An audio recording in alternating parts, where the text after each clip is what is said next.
रात्री जेव्हा झोपतो ना, झोपताना आपल्या मुखामध्ये जे असेल ते रात्रभर आपल्या डोक्यामध्ये चालू राहतं. म्हणून आपले गुरुमाऊली आपल्याला असं सांगत असतात की झोपताना भगवंताचं नामस्मरण करावं.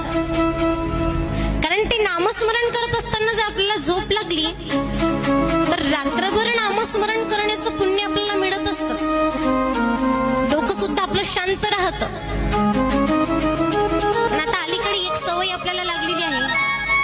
नामस्मरण तर आपण करणार नाही झोपण्या अगोदर, पण एक मात्र ती मोबाईल पाहायची सवय आपल्याला लागलेली आहे. त्याचं वेळ फार लागलेला आहे आणि ते पाहत असतानाच आपल्याला झोप लागून जाते. मोबाईल बंद करावे लक्ष राहत नाही आपलं.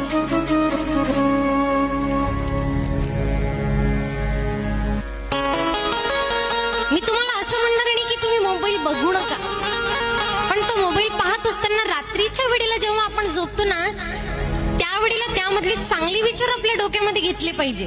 नाही तर मग आपण वाईट बघतो आणि मग रात्रभर तेच आपल्या डोक्यामध्ये चालू राहतं. असं व्हायला नको. म्हणून पाहत असताना चांगलं बघावं.